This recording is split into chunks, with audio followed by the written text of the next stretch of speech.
Well, the long-awaited John Deere 70 project is complete. Finally. I got this, I believe, last June. I paid only 50 bucks for the machine with the deck. No motor or anything. It is very clean for the age of it. I'm very surprised. You don't normally find stuff like this old and this good a shape. I mean, there's a few scratches here and there, like there's this here, the decal here starting to peel. This might have been repainted maybe once, but somebody did a pretty good job, I would say, because this looks pretty close to factory. For a while, I thought this was the original paint, but if you look closely, you can tell it's been repainted once before. So, I just had to do some messing around with this gas tank. I'll play a clip of it right now. It was a smaller tank. it came out of the Craftsman LT1000. I did an engine swap on. You can, if you look at my channel, you can see, it's a I think I called it the iconic Craftsman LT1000. Somebody made that tank or something or whatever, and they put that in, and I didn't like it, so I pulled that out and I put a factory tank in. I saved it, and I've saved it for all this time, and figured that, well, this would be the right size to put in this, because I could use the clamps. But there was a problem, and that was the tank took to leaking, and I could replace the 1/4-inch outlet barb, so I did, and I put some more gas in, and that took to leaking. And I plain just gave up on it, and this is actually a tank. The tank I got in it now, it's actually a tank out of an old push mower. I don't know what exactly push mower it is. I just know it's off a push mower.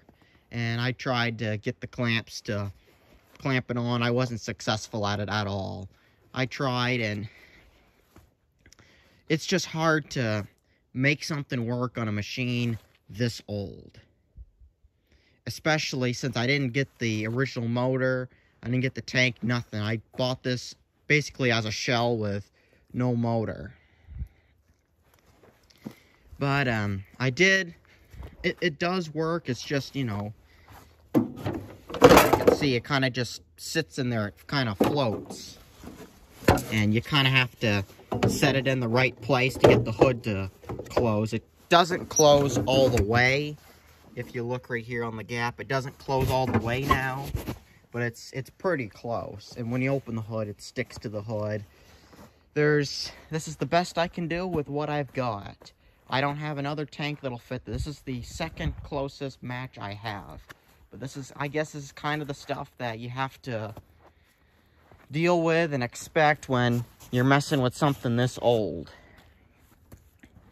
But more about the machine. This one here, I've kind of been fixing this up for a friend, and I'm sure you're probably watching this right about now.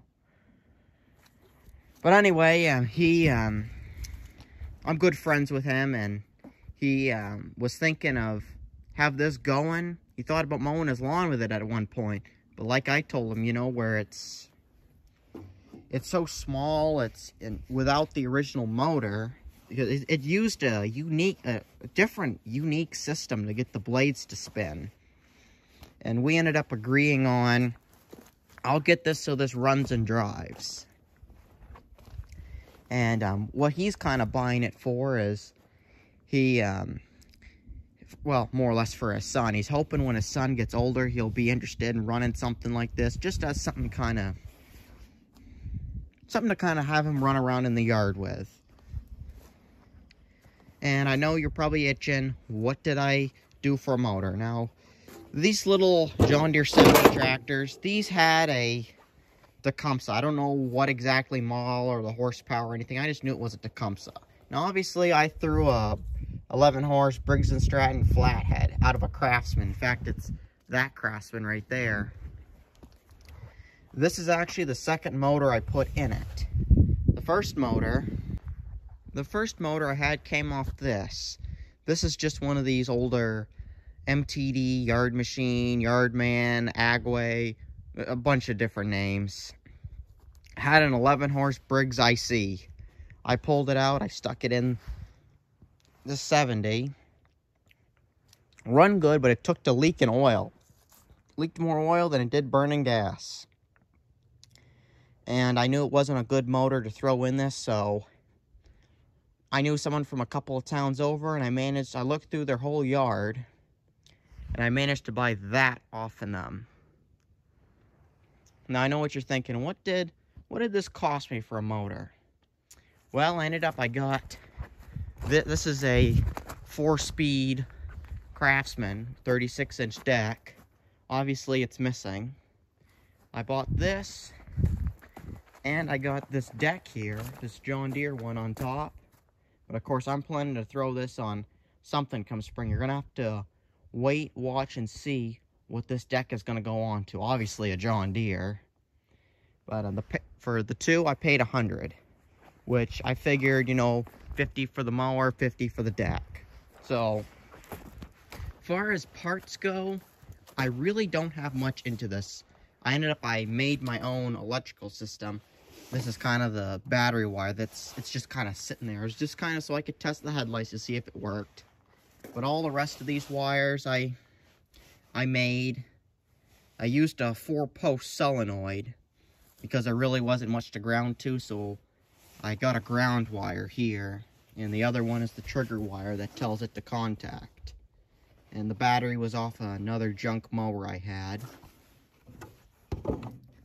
I had to use a starter off a junk motor for this. Same thing with that other one.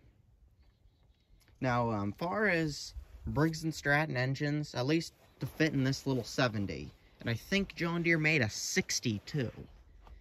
If you're looking to repower your machine, just as something to kind of run around the yard with, or maybe something to take to like a tractor show or something, it's kind of hard to find an engine for one of these. Now I know you're thinking, Briggs & Stratton, these things are dime a dozen.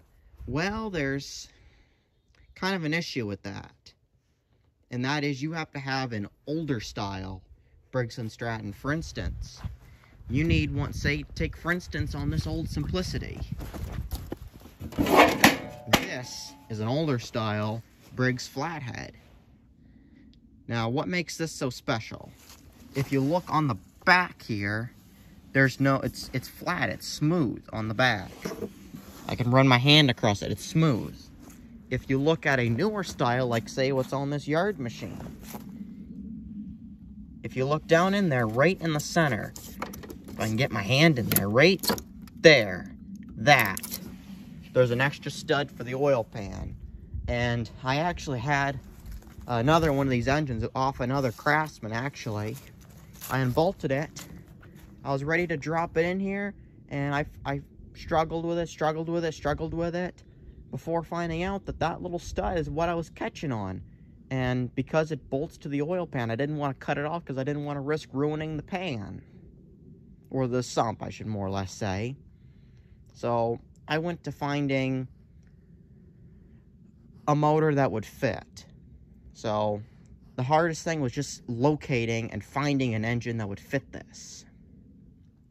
I don't look at if motors run. Whenever I'm looking for a motor, all I ever care about is if I can grab the flywheel and if I can spin it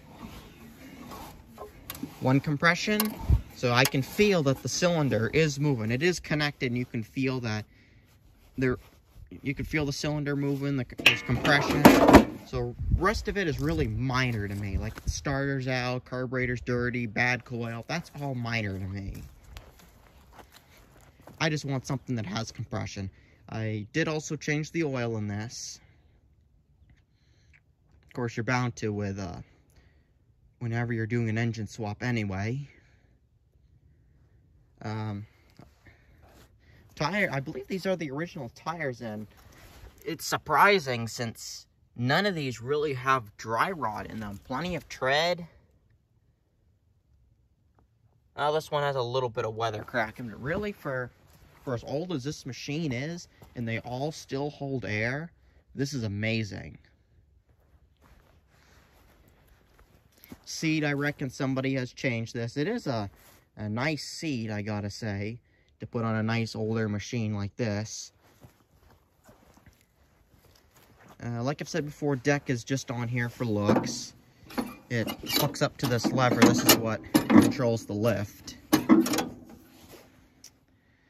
Far as the layout, obviously you got your key switch, headlight switch, throttle. This didn't come with a throttle, so this is actually off an STX38 parts tractor I got. In fact, that one right there. It's just got a little 3-speed. This isn't really a fast machine. Third gear really isn't all that fast.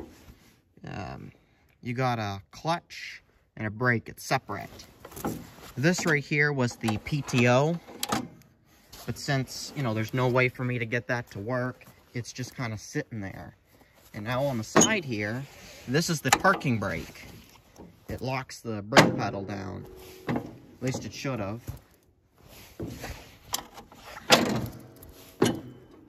Clutch might have to be pushed as well. But, no, very, very interesting machine. I'm glad to get it going again, and I'm glad to see that it's going to go to a good home where it's going to be appreciated and enjoyed and maintained. Even though it may not be cutting grass, still a unique, vintage old machine. Oh, one more thing. I needed a separate throttle and choke, and all I done was I just hooked this wire up. This is the choke. Not really practical, but I didn't want to drill any holes in this to add a choke knob. Might add one later, not too sure. But anyway, yeah, this just about wraps this up. I'll catch you later in the next video. I got some more projects lined up, so stay tuned to see what I got planned.